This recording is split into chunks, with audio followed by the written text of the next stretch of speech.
Ladies and gentlemen, guys and gals, hey, what is up? Today's episode, I think, is 126 or 125 or 126. So we're jamming up there. Hey, look, I appreciate you guys tuning in. If you're new to the show, welcome. I hope you're going to love it. I do my best to make sure this is a compelling show. And what we do on this show is I talk with entrepreneurs, people, men and women who sell real estate. So it's entrepreneurship through the lens of a real estate agent. We get into all sorts of crap on this show, or stuff. And look, today's episode, I don't know if I've mentioned this before. Number one, these interviews that I release to you are way, way out of sequence. So sometimes I'll do one yesterday and I'll release it today. And sometimes, you'll be listening to one that I did 4 months ago. So I want to say maybe 4 weeks ago, I started opening before we started recording, because we always chat with my people a little bit before we start recording, and I started asking them 3 questions: team size, transactions, volume, and then average sale. Because I know you guys want to know about that stuff. I was blown away, man. In fact, the first time I asked this question was with my last episode, Chantel Ray. She's like, "Oh, team of 46, 900 transactions." And then my second one, a guy named Ryan O'Neill, I said, team, he's like 22. I said, transaction, he goes, we'll do 1,300. So here's the deal, you guys. You guys have known that the people come on the show are absolute rock stars. What you didn't know is how rock starry these people are. I didn't know. When you get up into the 900, well, once you get up into the 1,000 transaction mark, those are unicorns. And what that means is, people have heard of them, but they've never actually met one. I'll tell you, I'm friends with Bob Corcoran. I even asked him. We were together actually out in South Carolina this summer, and I said, "Hey, man, do you know anybody that's done 1,000 transactions?" And listen, he's been a coach for 25 years, and he goes, "No." And then all of a sudden, I'm having these people who 900, 1,300, whatever. Today's guest is no different. Today's guest will do this year 907 transactions. He's a really good fellow named Jim Allen out in Raleigh, North Carolina. And look, here's what we talk about today. So he's a funny guy in the sense that we all think, or we want to believe that, hey, if you're going to kill it as a real estate agent, right? I talk about DISC all the time, right? D is for dominance, I is for basically like how gregarious you are. And people a lot of times think, well, geez, you have to be this really, outgoing, gregarious guy or girl in order to kill it. And I've shown on this show over and over again that that's not the case. Like today's episode, this guy, Jim was a materials engineer. Okay? Materials engineer. This guy is a numbers geek. And that's it. And we even talked about that a little bit. And so he goes from, wanting to like measure stuff and put it under, look at it under a microscope and micrograms. And I'm not a numbers guy. And then all of a sudden he goes to real estate. He starts to kill it, and he's got a funny kind of a outlook about him. Now he talks. We cover a lot of episode or a lot of room in this episode, but he tells us one story. He tells the stories like he went to a conference and he was with Coldwell Banker. I think he still is, and he wasn't in the top 100. Okay, and he's set a goal. He said, listen, I want to be in the top, not just 100, but I want to be the top 10.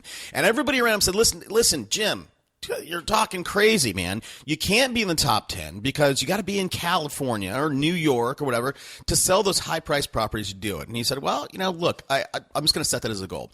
He goes from being not even the top 100 to next year, number 8.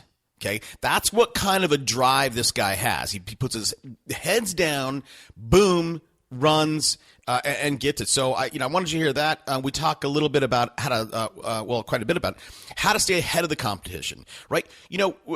Again, I was with Tom Ferry, and he was talking to somebody else, and I was overhearing this, and he said, he's like, realtors ruin everything. Right? Because what happens is one realtor will find out about something and see that it works, and all of a sudden everybody copycats that dude, right? And then it gets copycatted so much to where that particular tactic or strategy does not work anymore. And I'll tell you, home valuation sites were a lot like that. They were working 2 years ago, and people caught on, and all of a sudden, the conversions from that has gone down.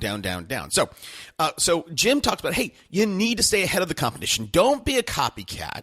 Be the guy who forges the road ahead. So we talk a little bit about how he stays in touch with his past clients. He tells a story about one person. This is not an investor. This is a guy. I don't know what his deal is, but he bought 24 houses from him. We talk about how he built a lead capture system, and that grew his biz. And for you folks out there, you guys, real estate agents in general are doing this terribly. You have to build your list. You have to know, how important your list is. And look, if you want to know how I build my list, and something that I've seen one real estate agent person do, if you go to my site, what you will see there is I give away an ebook that I wrote, 52-page ebook.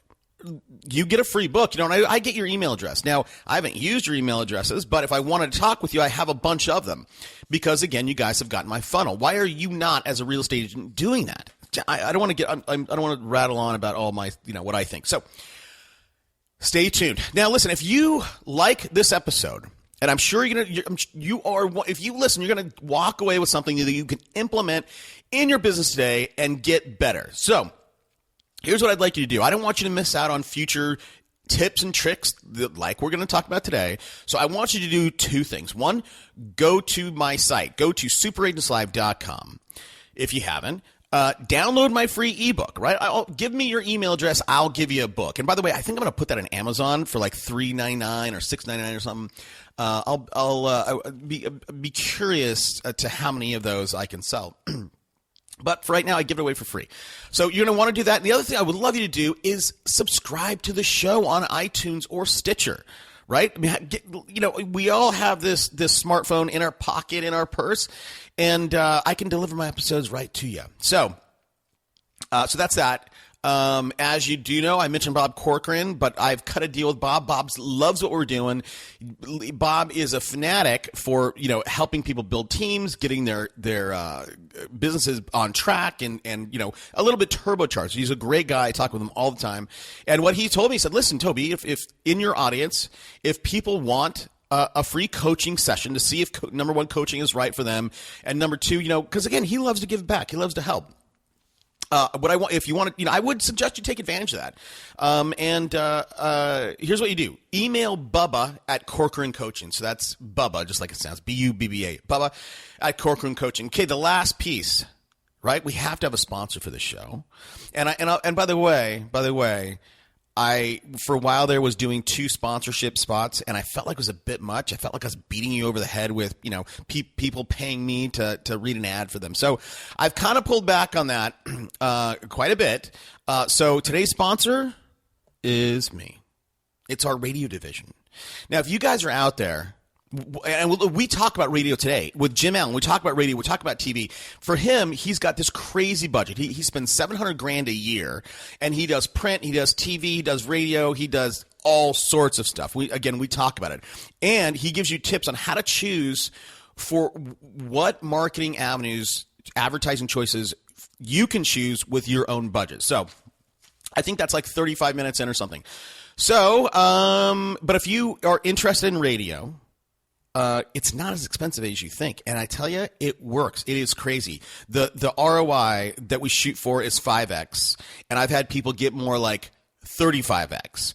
Now I'm not saying that's going to happen to you, but, in terms of 35x, but it works. Whatever you spend, however many dollars you put in, you're going to get more than that out. Not to mention all the brand and credibility and stuff that you get. So, go to my site, send me an email, whatever. Let's chat if you're interested in radio. Right? Hey, listen, enough babbling from me. Let's get to the show. Welcome to Super Agents Live. This is the one place where you can come and hear the most successful people in real estate. You'll hear how these super agents built their businesses, how they stay productive, and how they stay motivated. Who am I? My name's Toby Salgado, and I made my first million in real estate. Yeah. And I'm your host for the next 30 minutes while we talk to yet another amazing real estate entrepreneur. Stay tuned. Let's go! Yeah. I am really pumped up to talk about with our guest today. He has 11 full-time employees, 10 buyer's agents. Last year, he did a staggering 907 transactions and $220 million in volume. I am thrilled to welcome Jim Allen. Hey, Jim, thanks for taking the time out today. I appreciate it. Thanks for asking. So, and I forgot to say, you're the number one Coldwell Banker guy in the nation. Yes, sir. Unbelievable. Now, Jim, before we get into your business, tell us a little bit about yourself. I want to get a sense for who you are, and then we'll talk about your business. Well, I've lived here in the Raleigh area since about 1979. I've got 2 children, 7 and 9, and I'm married the same lady for the past 18 years. So I'm fairly heavily involved in my church and my community, but real estate's really what my passion is, so that's primarily where my interest and time is spent, that and my children. Got it. Okay. So now is this, I mean, you're certainly an entrepreneur. Is this the only thing you've ever done? I mean, do you just love it? I mean, this is the first thing that you did, or did you have a background in doing other companies? My degree's in materials engineering, and I graduated from North Carolina State in engineering, and worked for about a year in the construction industry from a road maintenance and building standpoint, and then just went straight into real estate from there. So I've been selling real estate since I was about 22, and I'm 53 now. And so literally worked 1 year in another occupation. But this business is such a broad, vast business that I've got multiple other companies that I run underneath it. I do some developing, I do some building, I do a lot of investing with builders and with other developers. So, you know, real estate can bring you opportunities in all directions if you're prepared for them. Yeah, absolutely. Now, so with a background in engineering, you're a numbers guy. Yes, sir. So I'm sure you track. We'll talk about tracking metrics and all that stuff. But so here's one thing, and that is interesting about a guy like you. For me, is you 900 transactions. You're phenomenally successful. You've been doing this for 30 years. Why do you? I mean, is it just the love of it? Is that why you keep doing it? Because you certainly don't need to do it for money.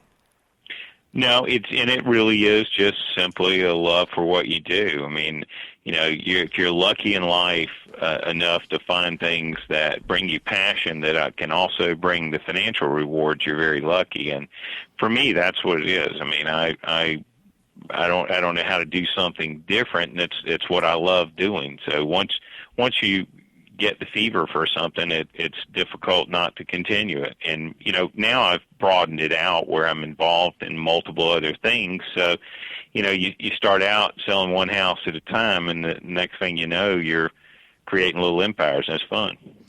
Yeah, and certainly you have created an empire.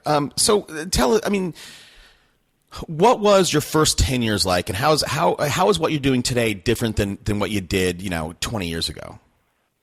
Well, really, just like everyone else, I started I'm not from the Raleigh area, so I didn't know folks here. I didn't have the connections or anything else. So the first 10 years of my business were truly spent just trying to find a way to pay the rent and try to find a way to pay my house payments, just like everyone else. But about, 1989, I developed a lead capture system internally for myself, and that started growing my business a little. And then in 1996, I went to my first Prudential conference nationally, and I wasn't ranked in the top 100 agents at the time, even for Prudential, which is a smaller company than Coldwell Banker's Real Estate Network. But so I wasn't in the top 100. And I went. There was a bunch of people that had top 10 on their shirts. And I say, you know what? Hey,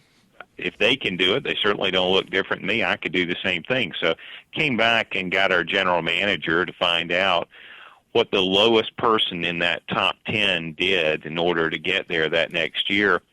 And of course, first thing I heard from everybody here locally was, oh, you can't do that. You can't compete because that's all people from California and New York. There's no way somebody from North Carolina can be in that list. And I said, well, give me the numbers anyway. And they did. In my second year going to the convention, I think I was number 8 in the country after not having been 100 because I set a goal for myself, and I knew exactly how many sales that meant I had to make a month and how much I had to do. And I put a plan of action in place to attack it. So, yeah, okay. So if we go back to 89, I want to talk about 96. I want to talk about what you did to go from, not even top 100 to number 8. 89, you developed a lead capture system. Now, for everybody, 89, pre-internet, I mean, the MLS was at that time was a packet. Like you got pieces of paper with a house, picture of a house on it. That's right. And again, everybody was using the phone book. What was that lead capture system? What did that look like? I developed it with a guy who worked for Nortel. Nortel at the time was primarily a telecommunications company and really had not even gotten into their later business models on the internet and other things. They weren't even thinking about at that point. So they were just basically a telephony company. And a friend of mine named Jeff Townley brought me a 1-800 system and said, Jim, something you ought to do in your business is get yourself a 1-800 number. I said, okay. So I went out and get this 1-800 number. Well, next thing you know, I realized they're sending me a bill every month that's got every single person's name, phone number, and address on it that I'm getting charged for when they call into my 1-800 number. So I quickly started talking to my friend who was a network engineer at the time, and I said, listen, is there any way that we can set up a pager system where these phone calls will immediately page me with these people's phone numbers so I can call them back? So from there, we developed a little code writer that we put on top of my signs with this 1-800 number. And I had a different number for each, and it didn't have enough listings back then to worry about having more than 100. So I went 1 to 100, and I knew exactly what message they were calling in on from when they hit our beeper system. And through the years, we progressed that thing, and there's a million different companies that do it now. But the guy that turned me on to it was the guy who developed it for railroad systems. In the Midwest, they put these 1-800 signs out to figure out who owns property when they can't figure out who owns it. And so, the rest is history from there. That system, though, enabled me to start getting directly in contact with buyers who weren't necessarily hooked up with agents yet at that point, and I knew their name, phone number, and address immediately. Wow. So when I got my phone bills, and things have changed in terms of instantaneous. Back then, if you knew someone's phone number within 30 days, you were okay.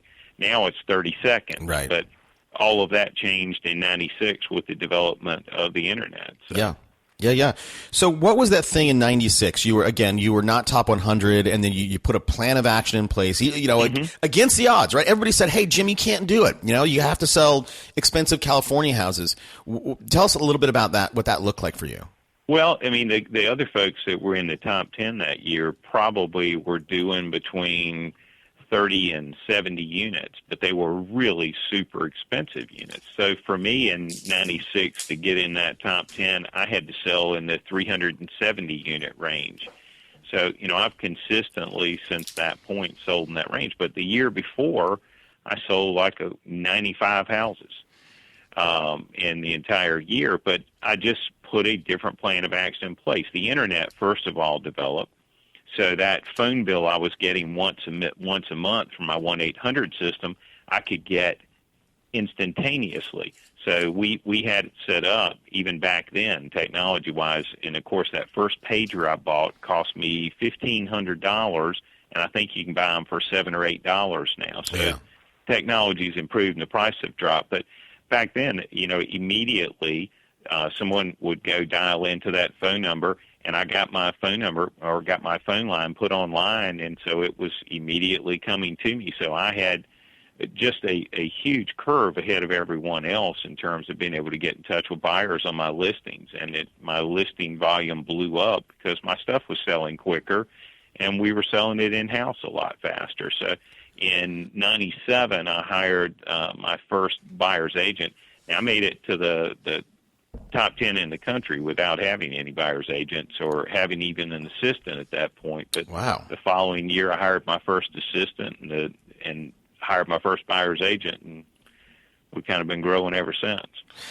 So, for me, Jim, I take away a couple things. Number one, you seem to be ahead of the curve of what people, everybody else watches what other people do and they copy it. I mean, you're the guy that I'm sure people copied. Is that just innate with you? I mean, are you able to, see? Go ahead. Well, some of that comes with the engineering background. Got it. When you're an engineer, you're basically a problem solver. And so, I put it in a process. I sat down with real estate itself and tried to figure out what are the components, what are the variables I can control, and I kind of went from there. I mean, most of my friends who now are in the top 10 panels, I sit down around the country, most of them have some national sales trainer or whoever who has instructed them. And I just had a great internal drive. And, most of the people, when I looked at these real estate teachers and whatever, they'd never done in 10 years what we were doing in a year. So for me to sit down and, not saying I couldn't have gotten ideas, but we're like a warp zone ahead of where they were. So we developed most of our own processes, and 90% of it's trial and error.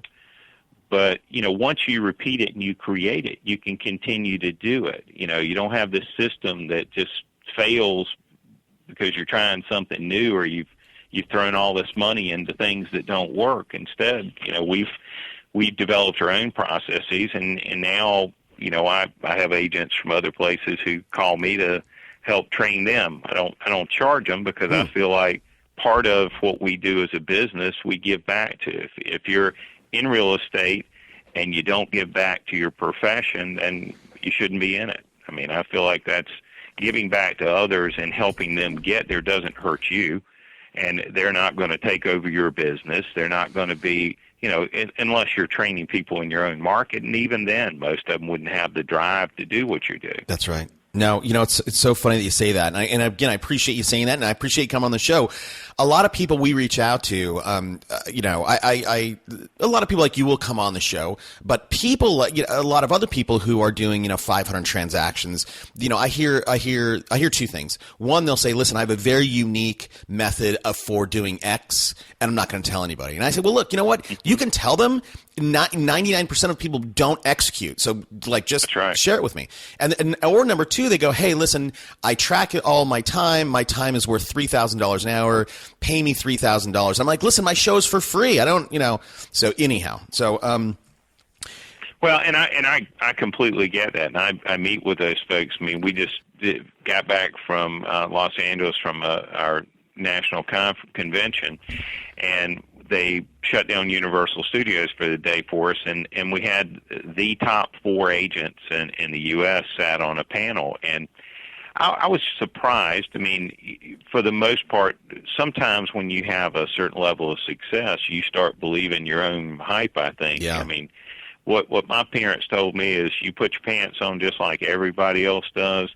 You owe everyone that same level of respect, and that's what we've tried to do in our business, and it works. If you treat people the right way, and you're honest with them, they're happy to do business with you. So yeah, no, I agree. Look, just touching on that a little bit, a guy like you who you set your mind. You weren't top 100. You set your mind to it. Next year, you're number 8.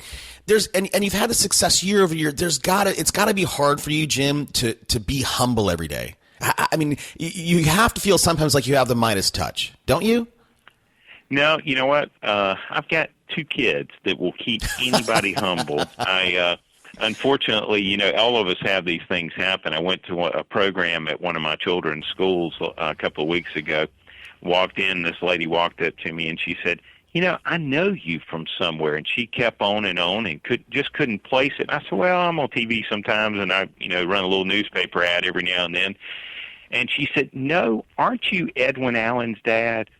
And you don't think that will humble you real quick. The moment you start thinking that you're a little too good. But you know what? The other thing that humbles me, I know that God's why everything that happens in my life happens. He blesses us. And if I'm not thankful for the rewards he gives me, no matter how hard I work, he can take them right away. Yeah. Yeah. That sounds like I work very closely with Bob Corcoran. I'm sure you know who Bob is, and that's Bob's message. Again, let's dig into your engineering mind and background.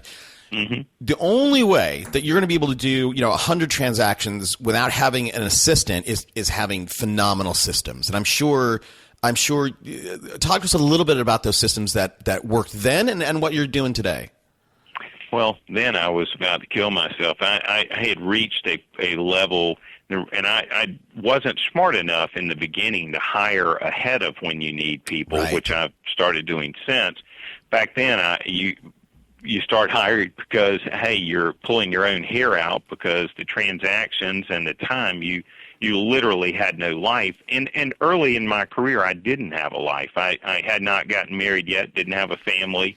And I literally worked around the clock. I did all of Northern Telecom's relocation at the time, and I would pick someone up at the airport at 8:30, work with them for 3 hours, drop them off at 12, and I'd have written a contract in that period of time, and I'd pick my next group up at 12.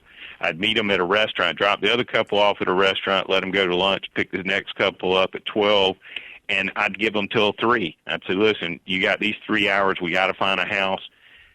We'd write the contract, do the deal in that period of time, and I'd pick my next client up at 3:30, and I'd give them until 7.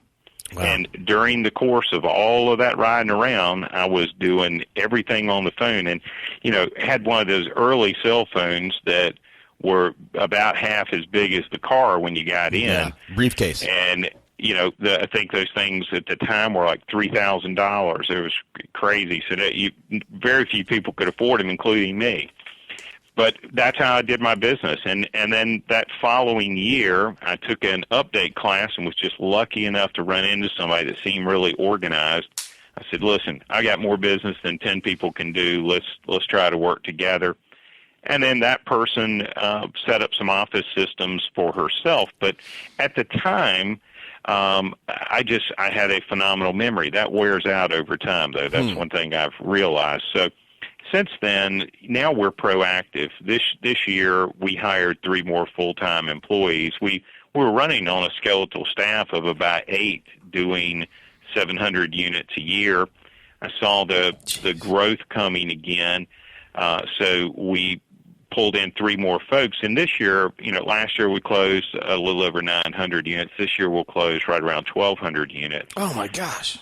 So those extra 3 people enabled us to do another 100 units apiece, and that's really productive per person. Oh yeah, no, that's phenomenal. I mean, yeah, that's craziness. But what? I can't get my mind around that, Jim. How does just a few people handle that kind of volume? I don't even exactly know how to ask that question. Maybe tell me how they're so productive. Well, I have 2 closing coordinators, one of which is a scheduler that works on getting all the information that attorneys need, anything on the mortgage end of it, et cetera. And my other closing coordinator works with the buyers and sellers and doing the repair requests and working out that side of it. So the 2 of them close. I don't know of any 2 more productive closing people than those 2. Most closing departments closing our volume probably would have 5 or 6 folks. The 2 of them own their job. Everybody on my team owns their job. That's one of the things. People buy in when you believe in them, and you pay them more than other people make. I mean, I give them opportunities to make additional money, and that's, rather than them being stuck in a dead-end job, all of them buy into it, and it's a team. I mean, we are truly a team, and a lot of folks call themselves a team, but then there's one head person that claims all the credit for everything. Listen, everything I do, I couldn't accomplish without every member of my team. The person who delivers our signs is as important as the person who writes our checks. I mean, all the way down the line, there's that. So I've got a personal assistant that kind of time manages me with my personal and my professional life, which I wouldn't want that person's job, but she does an excellent job. And then I've got 3 listing coordinators. We carry a volume of about 350 active listings at any one time, and then I'll have an additional 1,600 lots out in front of us that we do new construction. We've got some small local custom builders we represent that build in some of the neighborhoods we develop, so we try to keep those out in front of those people too. But each of my listing co-managers handle anywhere from 100 to 120 listings. Okay, so here's the question everybody's wanting to know right now is, okay, you're going to do 1,200 units this year. How are you getting those leads? Well, the secret's not that big. When you have as many listings as I have, listings create this business. That hasn't changed. The wheels stay on the same way now as they did when I began. One of my old mentors, Tom Powell, told me if you don't list, you don't last, and he was right. So you have to concentrate your efforts into generating listings themselves. And, over time, I used to worry when I was young in the business that I'd never sold any really high-end houses. Well, you know what? You grow into your clientele. Your clients grow up with you. And, I think the most houses any one person has ever bought from me is 24 in my 30-plus year career. But, you don't have to have a whole lot of those folks. And your business in real estate truly does grow word of mouth. You grow in a community and you become necessity. I mean, the thing that I can't stand hearing is that's not my job. Well, if you sell real estate, everything is your job. Whether they have a vet that they trust, whether their dentist is a good dentist, what churches they're going to, every aspect of that other person's life they place into your hands when they're moving somewhere. And, you either adapt and do those things, and if you do, the repeat business comes along with that. If you don't, if you say, you know what, I want you to try the Yellow Pages, then that's what they do, and they splinter and go in other directions. We've tried to be a one-stop shop for everybody's needs, no matter what it is. And, if old client of mine calls and needs help remodeling the bathroom, I send them my connections to go get that done. I'm not begging them to try to list their house, because I know if they're calling me for that, they're going to call me when they're ready to list their home also. Right. So, 3 listing coordinators doing 1,200 transactions. I mean, that's 400 units per person per year. Let me ask you this real quick before we get into that, Jim. So you said you have to have the listings. Gary Keller, that's what his deal is. It's leads, listing, leverage. Your business, buyers versus sellers, what does that look like percentage wise? I'm about 60% on the listing side, about 40% on the buyer side. Got it. Okay, 40%. So. Okay. But one thing that I do that most folks don't do, and this is how you get your volume up as much as ours is, we last year sold 48% of our own listings in-house. That's just a phenomenal number. Now, we multiple list everything we do, but I've trained my agents to sell our own product. And one of the things that we do with our exterior brochures also creates business for those folks. So just intrinsic in how we operate, we love being on both sides of transactions, and 45% of the time we are. So if you can duplicate your business, if you're on both the listing and selling side, it makes it easier to have 1,200 transactions. And About 50% of the time we are, 45%. So, excuse me. So you are almost your own MLS. Correct. In terms of how my buyer's agents treat it, weekly, I have a staff person who provides them with a list broken down into from addresses to types of bedrooms to price ranges to locations, handouts, and we put them in Dropbox most of the time, but they'll have 5 different ways to go find property that's our property. So when we have people looking in the area, we start there. And we know our product better than we know anyone else's, so we know the positives and negatives.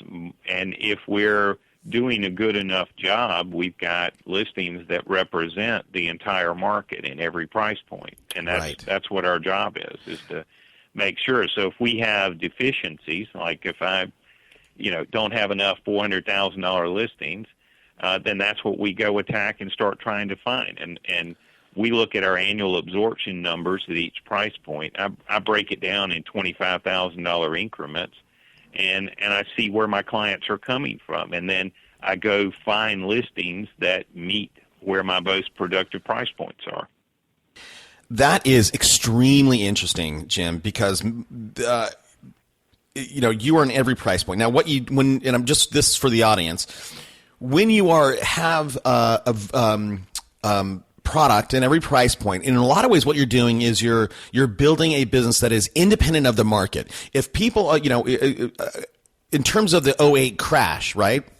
You were a little bit insulated. If people were on the very low end or the medium end, you got killed during that downturn, and I'm sure you weathered that okay.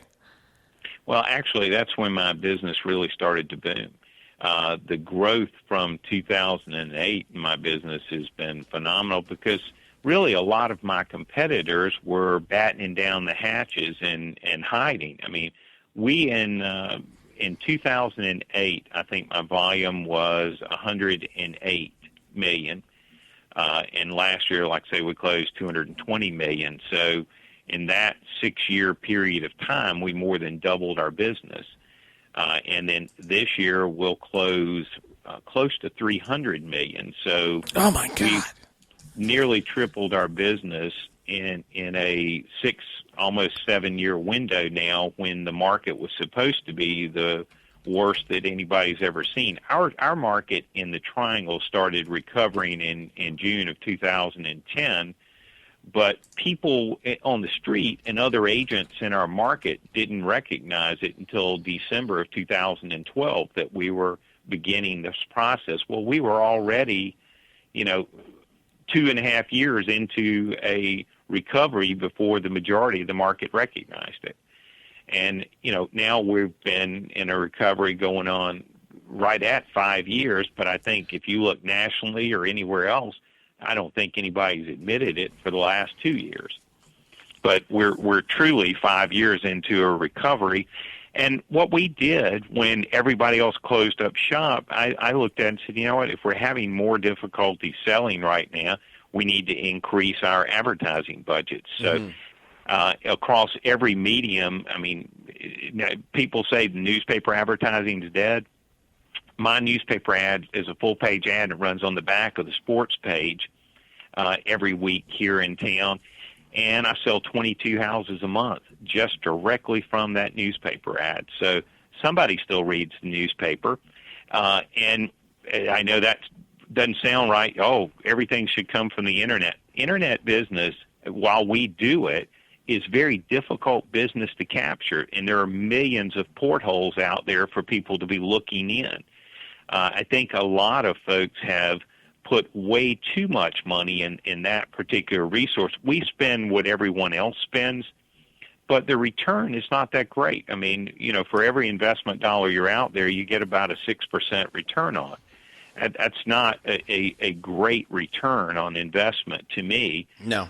We spend it because we're waiting for that future curve.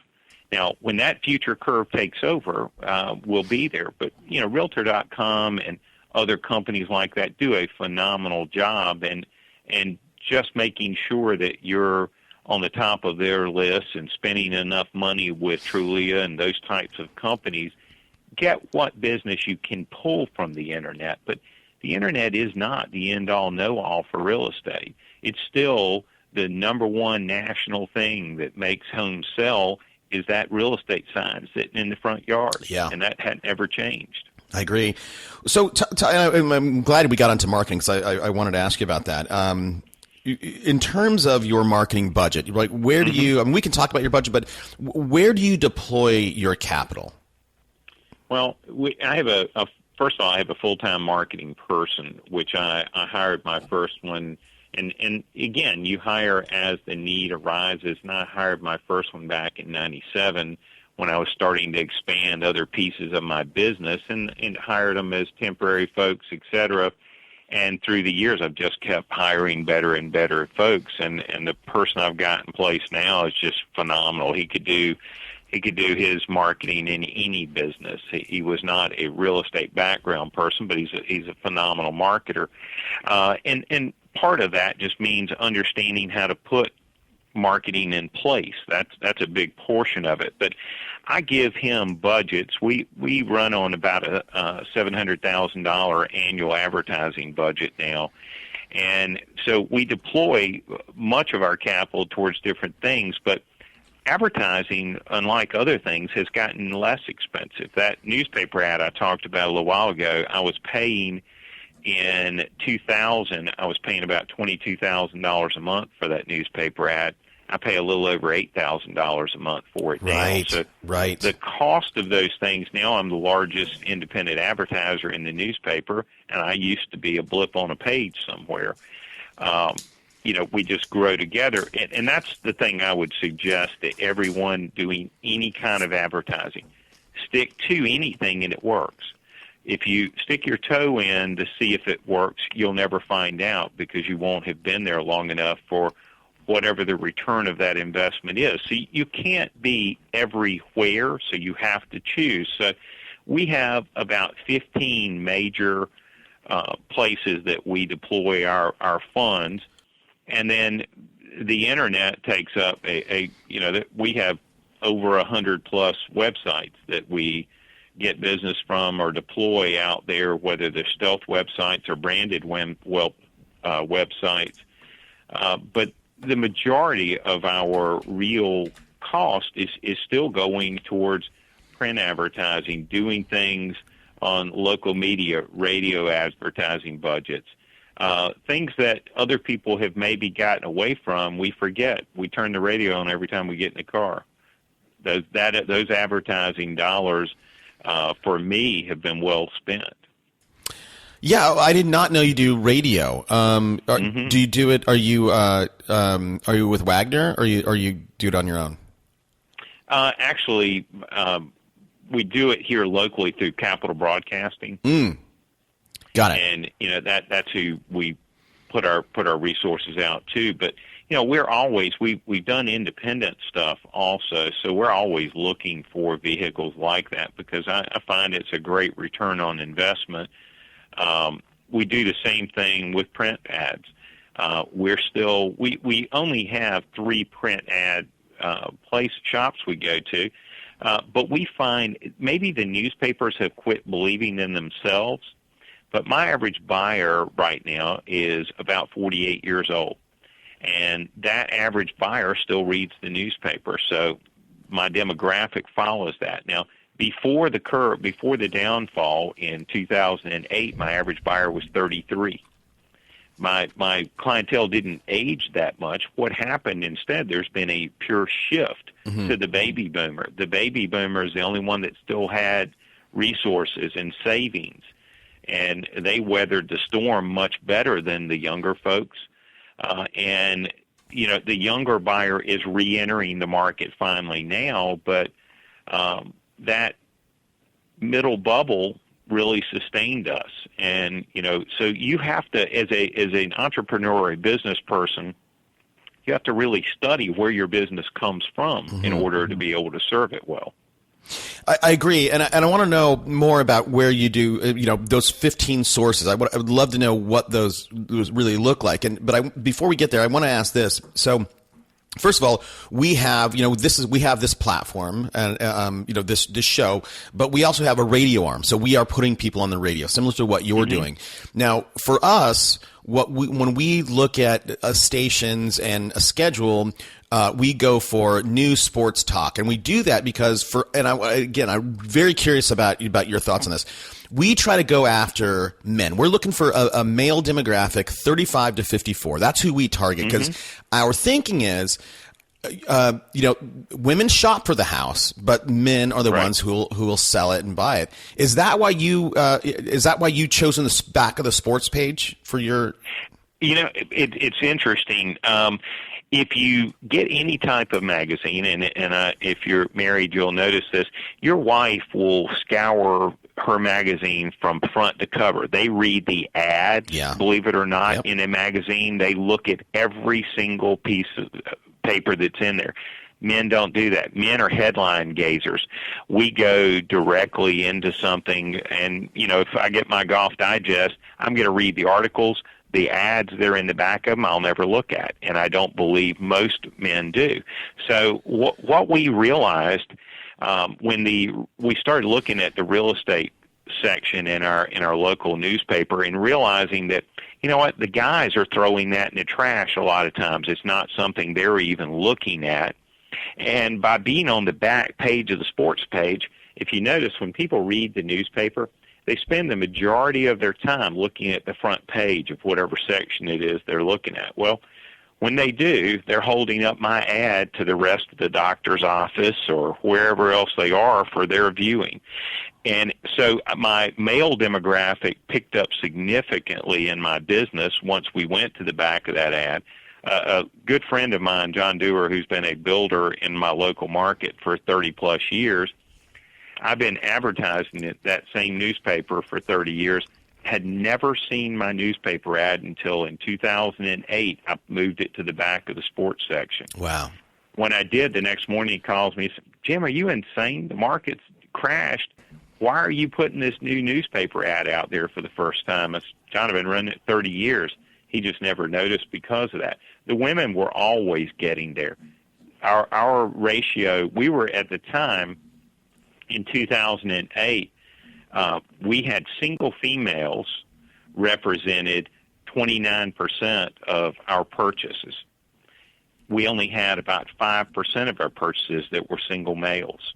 Huh. We grew that population up to 17% of our total business, and I would directly attribute that towards a lot of it, but in any ads that we run, placement is key for us. If we're doing print advertising, we want to either be in the center section or we want to be on the front or rear cover of something because we know that's going to get the most airtime, most expensive space. But if you're going to advertise somewhere, you want the premium spot, not one that you're going to get hidden in. Right. Yeah, I 100% agree. I mean, just like for us, when we put people on the radio, we negotiate for first and stop. That means, for everybody in the audience, it's the content, and then we want, before you read a commercial, we want to say, hey, if you're thinking about buying or selling, Jim Allen's the guy, and this and that. So in terms of those channels, those 15 different places where you deploy your capital, can you run through those really quickly? Yeah, and one of them is one people don't even think about. The first one is signs themselves. I don't have old signs sitting out in my property, so I spend an awful lot of revenue replacing signs, making sure the brochure boxes I have in front of things, and you don't think of that as an advertising, but if that's the number one resource people are looking at, you want to have your best foot forward at all times. I spend an awful lot of money on my 1-800 capture system, which now goes across every media. And by putting it online, we figured out so I can directly trace with the coding system we use. I can directly trace where every ad I place, what it returns immediately, where the lead source was for the individual call I get. So it helps me figure out how to talk to those folks, too. If it's a number one sign call, for example, I know they're in front of the property. I know I got to be quick and I got to get to wherever they are. If it's a number two from my newspaper ad, I can assume that they're sitting at their home or wherever, and if they are sitting in their homes, it's Saturday morning, and you call them and say, listen, hey, Mrs. Smith, I know you're sitting there reading my newspaper. Well, she's still in her pajamas, and she's a little shocked. You know her name and where she lives. So you kind of have to fight through that. But that capture system just allows me so much flexibility to know where I should and shouldn't spend money. Homes and Land Digest is a print ad that I believe in, and I probably carry 20 pages in our local Home and Land Digest constantly, and it's got a huge shelf life in grocery stores, etc. And if nothing else, there's a presence there. When you're doing anything for a living, you want to become a brand. And, over the 30-plus years I've been doing this, I've become a brand. Whether I'm Tide or Clorox or whatever you want to call me, I'm a brand. I don't necessarily, I wish I had been smart enough at a young age not to call my group the Jim Allen Group. Maybe I could have called it something else because, unfortunately, I'm not Jim Allen anymore. It's a brand that I have created that's a marketable brand. And we're very conscious. We've themed everything that we do. We have a logo. Everything that we do, we're very conscious of making sure we brand it. So when people see it, they recognize it immediately. Just like if you go to the grocery store to buy laundry detergent, you see Tide. That's a big portion of what we do. Then, newspaper really, believe it or not, online and in print is a probably $100,000 of our annual budget. Our internet budget is pretty equal to that. But I think one of the things that people don't do often enough is updating their own websites. We have an annual budget to restore and renew. A website's only good for 3 years. I don't care who developed it, who built it. Technology-wise, they last about 3 years. So it's a constant stress of trying to get that next one back out. Literally, by the time you've got one out, you're creating the next one. Absolutely. So, Jim, sorry, I'm sure you had to take a drink of water. I'll fill in real quick. So I guess this conversation, and we have to start wrapping up here. Which I wish we didn't have to. I was going to talk to you about that brand thing because if I go to your site, and everybody should go to jimallen.com. That's the one I'm on right now. Now, if I go to your site, yes, I see you there. You're holding up your sign, right? That's where you say you spend your money at. But yes, here's the problem I see, Jim, is the brand that I see is Coldwell Banker, and the font size, let's call that 30 font size. Now, I don't know what it is, the sign. But then the Jim Allen Group is literally like, I would say 30% the size. The Coldwell Banker's on top. It's much more prominent than the Jim Allen Group. Why isn't it Jim Allen Group up top, right, like in big font, and then down below your phone number, Coldwell Banker?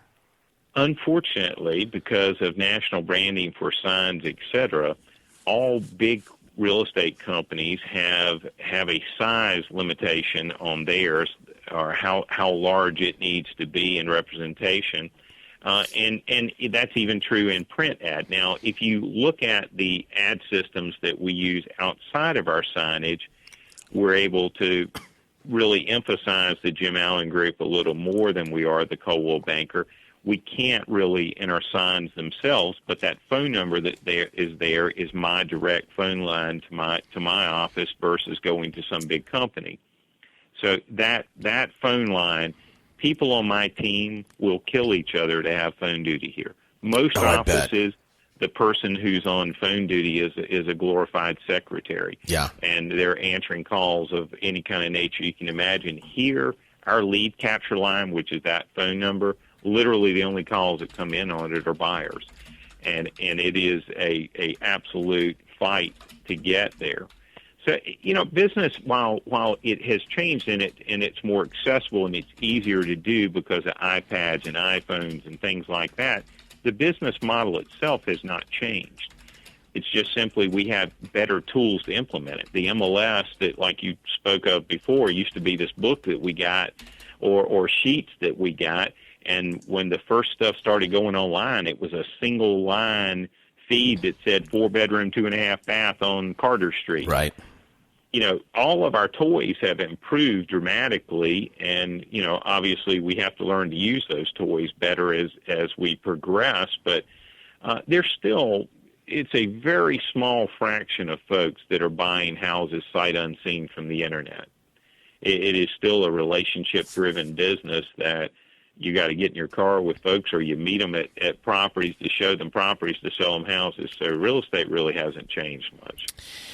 Yeah, no, I agree. I 100% agree, Jim, and that's why I'm doing this show. That's why I spend my time doing this, because I want to take real estate into 2014. I want people to, expose people to guys like you. And geez, look, I could talk to you for another hour. What's something you know now? I mean, and again, normally I would ask you, hey, what's working in your business? You have all these things that are working. But what do you know now, Jim, that you wish you would have known 30 years ago? Let's see. I'll give you a simple one. And this is how I drive so many more buyer sales to myself versus being just on one side of a transaction. Everybody in the world puts these brochures out in front of their houses. If you ask 95% of realtors, they would tell you they put pictures on their exterior brochures. Mm-hmm. Take the pictures off. The reason you take the pictures off, men pick them up 70% of the time. If a man brings it home to his wife and she sees that picture and she doesn't like it, she's not going to take a look at it. If instead you fill in the detail of every room in that house in written format in it, she's going to start reading it and feeling it and seeing it and imagining it in her own mind. Well, the only way to cure that curiosity is to go take a look at it. And the only person's time they aren't wasting is the listing agent. So our phone, because of how we do our brochures, rings off the hook with buyers sitting either in front of one or wanting to go see one. And the first thing they say to us is, hey, now, you're the listing agent. We don't want to have to look at any other houses. Because they truly don't want to be involved, because they know the moment they start working with an agent, they're going to get engaged. It's going to become a job trying to find this house. They're not sure they're really buyers yet. They just picked up this one brochure that piqued their curiosity a little bit. So if you're going to do anything to grow your business, take pictures off of the external brochures. Amazing tip, man. I mean, and look, and if you're going to, again, this goes back to women shop for houses and men do the work on it. If you're going to write that brochure and you're to cater to the content for the women, I would think, and just really quickly, me thinking about it, I'm going to talk a lot about how great the laundry room is, how great the master bedroom and the master bathroom is. Well, all people buy the same three things. They buy kitchens, master bedrooms, and family rooms, because we eat, we sleep, and we entertain. We've been doing that since we lived in caves, and the only reason we don't still live in caves is some woman drug us out in another direction, and we had to start doing our business a different way. But you want to really spend your time talking about the elements of a house. Everybody writes down it's got a bonus room or it's got a family room. That's not, you can't tell that to the general public. I have to know what is in it. Give me the real description. Most people, I find, when they write MLS write-ups, spend all their time telling me the rooms that exist in a house, but don't tell me what's in those rooms. And description, the devil's in the details in everything. And if I were giving hints out to other people about how to progress in their business, it would be truly that. Take your time, learn the inventory that you have, and then display it to others, because they don't know about it if you don't give it to them. Got it. Yeah, that makes. And really quickly, I don't know if you can do this really quickly, but that's a great tip on the brochures. What about your newsletters? Do you do anything different from the rest of the pack in terms of your mailings?